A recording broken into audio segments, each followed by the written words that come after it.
pasteur Marcelo Jérémy Tunazi. Monsieur les fête 27 janvier 1975 dans un village qui est les Cabarets et dans une province qui est les Kivu en République démocratique du Congo. Monsieur les converti en 1990 et dès lors monsieur les livré pour le servir bon Dieu avec toutes les mêmes et avec toute famille. Donc en 1996, il recevra un appel pour venir diriger l'église. Donc dès lors, Marcelo commencé et de plein pied dans servir bon Dieu et fait tout ça bon Dieu demandé et dans la ville. Marcelo est marié avec regretté mémoire Blanche Candolo Tunazi, qui c'était Madame Marcelo. Et Marcelo, c'était un écrivain, compositeur de plusieurs cantiques. Et monsieur c'est un metteur en scène, il fait pièces théâtre, il est promoteur de jeunes, il est prédicateur. Et en même temps, il est un militant politique chrétien. Et donc Marcelo, jodi a, il perdu madame li. Et donc communauté chrétienne li prend un cours. Donc Marcelo et par nationalité li c'est un Congolais, mais c'est un monde qui était admiré, ou bien c'est un pasteur qui était admiré par tout les pays francophones, tout pays qui parlait français. Et Marcelo, c'était un pasteur qui plus influent dans le monde là. Et donc, il est arrivé, perdu madame li avec un arrêt cardiaque. Donc, et n'a pas entendu comment la vie Marcelo t'ayé. Marcelo, j'aimerais que tu aies ça. Vous savez, un jour, je pose à la question à Blanche, je dis, quel est ton rêve dans la vie? Ça va vous choquer, hein? Mais c'est pas moi qui lui dis d'être comme ça. Parce que des fois, les gens pensent que je suis tellement dur, c'est moi qui la domine. Non, non. Elle est comme elle est elle-même, volontairement. Alors, elle dit, tu sais, mon rêve, c'est soutenir un homme pour qu'il devienne grand, c'est tout. Je dis, oh, tu n'as pas tes propres rêves à te dire. Des fois aussi, je veux créer comme les autres femmes disent. Mais sincèrement, Marcelo, je n'ai pas ça. Mon rêve, c'est que tu deviennes grand. C'est tout. C'est tout. Et elle prie presque jamais pour elle. Marcelo, Marcelo, Marcelo. Tu sens cette onction, non? Blanche a un don.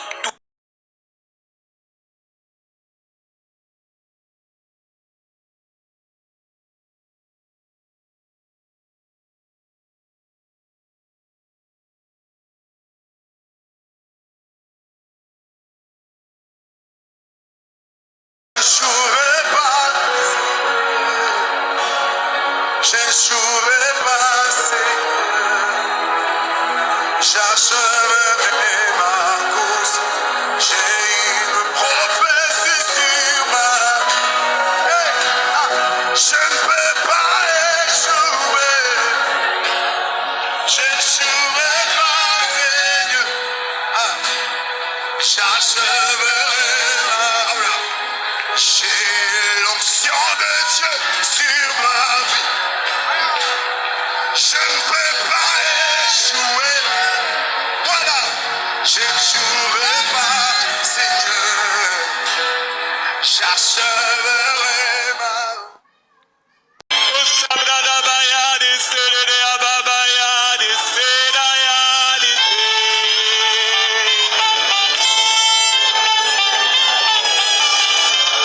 Tu relèves, Seigneur, le malheureux. Quand un malheureux crie, l'Éternel l'entend et le délivre. Car viens consoler, console son mari, console ses enfants, console ton église, console ses amis, console cette nation, Seigneur.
Seigneur ou qui a été son conseiller? Qui lui a donné le premier pour qu'il ait à recevoir un retour? C'est de lui, par lui et pour lui que sont toutes choses. À lui la gloire dans les siècles. Amen. La vie humaine, il a parlé de fleurs, mais Jacques, quand il écrit, lui parle de vapeur. Il dit, vous ne savez pas ce qui arrivera demain. Personne ici ne sait ce qui arrivera demain. Certainement, tu as un plan de ce que tu vas faire demain ou après-demain, dans 2 mois, mais tu ne sais pas ce qui arrivera demain. Seul Dieu sait. C'est ça la souveraineté de Dieu. Vous ne savez pas ce qui arrivera demain, car qu'est-ce que votre vie? Et il répond, notre vie, il dit, vous êtes une vapeur qui paraît pour un peu de temps et qui ensuite disparaît. La vapeur, tu la vois, mais elle peut disparaître à tout moment. Même si tu es jeune, tu es une vapeur. Peu importe, toute personne ici, c'est une vapeur. C'est ça la pensée que Dieu m'a donnée. Et la parole de Dieu nous demande dans 1 Thessaloniciens 5, 18, il dit, rendez grâce en toutes choses. Quand on parle de toutes choses, ça dit toutes les circonstances. Normalement, même dans le deuil, on doit rendre grâce. Même quand les choses ne marchent pas, on doit rendre grâce. Car c'est à votre égard la volonté de Dieu en Jésus-Christ. La volonté de Dieu en Jésus-Christ, c'est que même pendant ces moments douloureux, ces moments difficiles, il faut qu'on apprenne à rendre grâce. Et à ce moment, demander au pasteur de rendre grâce, c'est un sacrifice. Et il faut le sacrifice. Et le sacrifice est demandé par la parole de Dieu. Parce que dans Hébreu, il est dit, par Jésus-Christ, nous devons offrir sans cesse à Dieu un sacrifice de louange. Il y a des louanges qu'on donne parce qu'on a la joie. Le premier là, c'est Matthieu chapitre 5, où le Seigneur dit une chose qui paraît étrange. Il dit, heureux, vous qui êtes affligés, parce que vous serez consolés. Heureux les affligés, car ils seront consolés.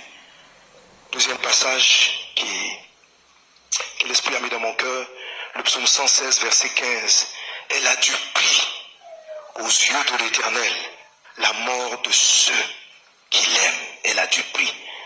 C'est un passage qui m'amène souvent à me poser la question, mais quel est ce prix? Quelle est cette valeur? La mort de ceux qui t'aiment. Elle a du prix, ça veut dire qu'elle coûte quelque chose, c'est une grande valeur pour Dieu. Je dis, mais Saint-Esprit, que peux-tu gagner dans la mort de ceux qui t'aiment? Ceux qui t'aiment, lorsqu'ils partent, ils sont auprès de toi. Le prix, c'est de les avoir avec toi.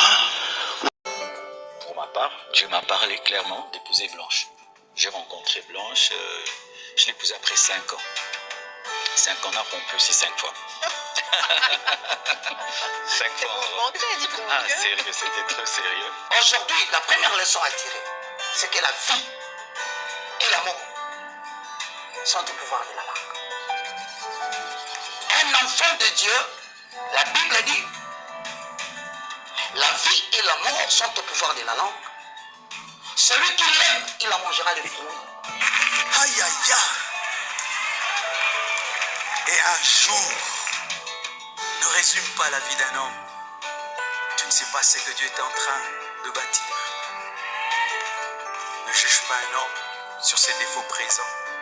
Tu ne connais pas les qualités futures qu'il va manifester.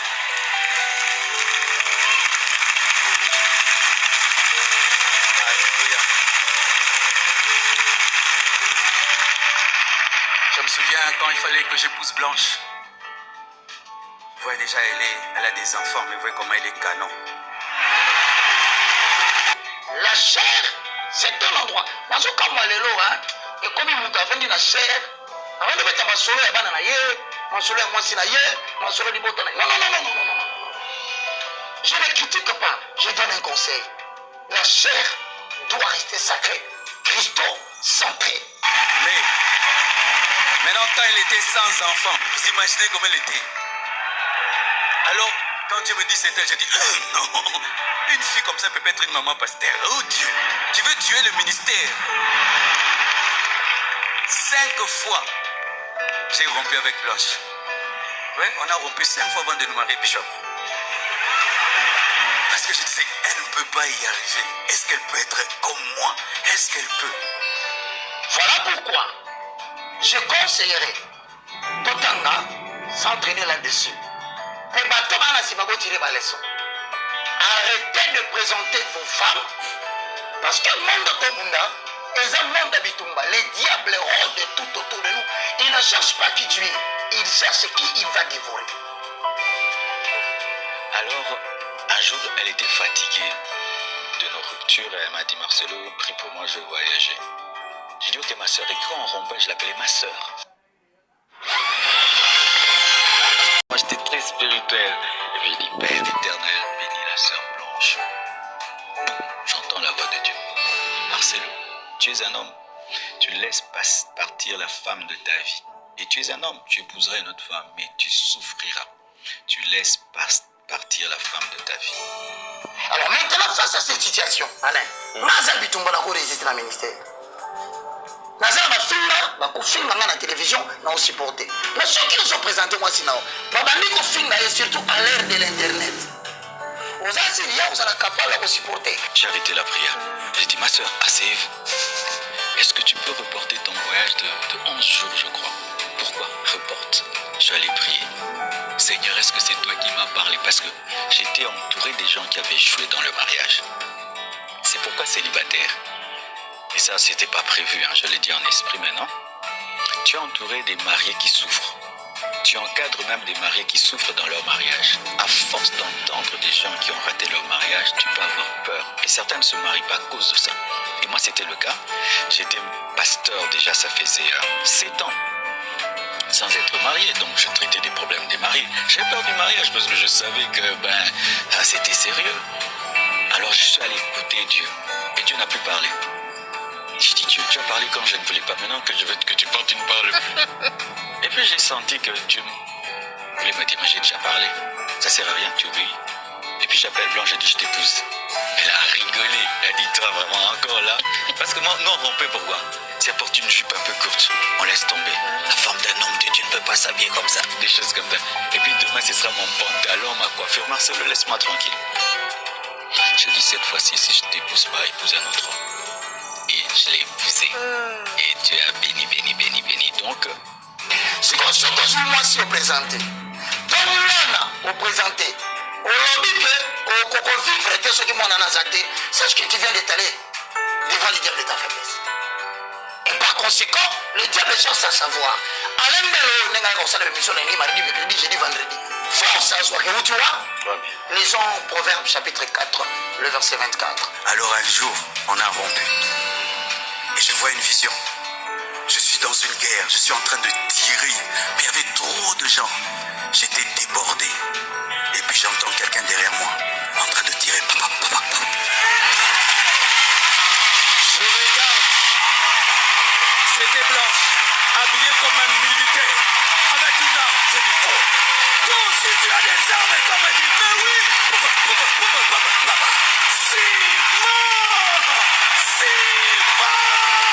Ne néglige personne. Lorsque Dieu n'a pas fini d'écrire, il ne faut pas mettre le poids.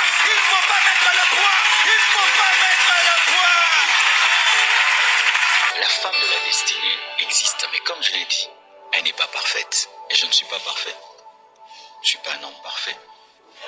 Même si Dieu m'a dit que je devais épouser Blanche et que Blanche était ma femme, elle n'est pas parfaite.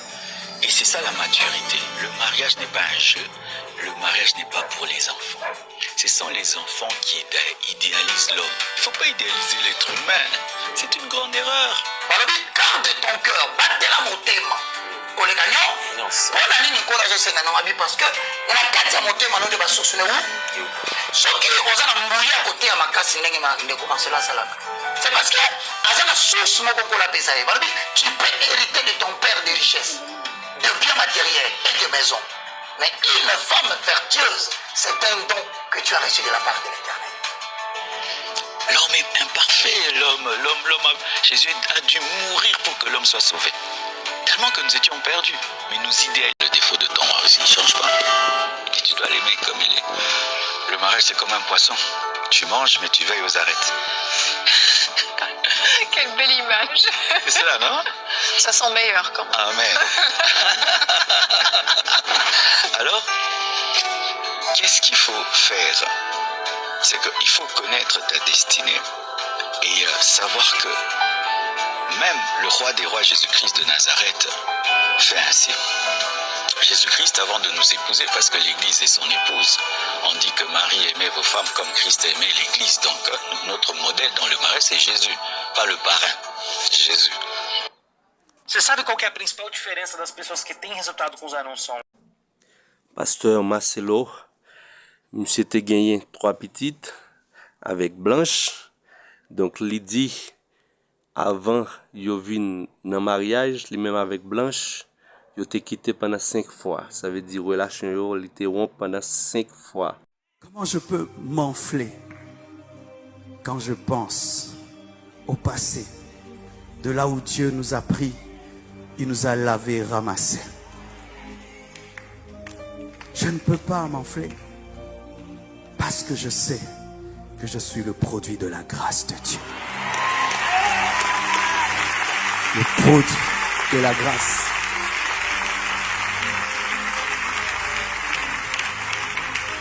Le Seigneur nous fait passer par des chemins bizarres afin de bâtir une belle histoire.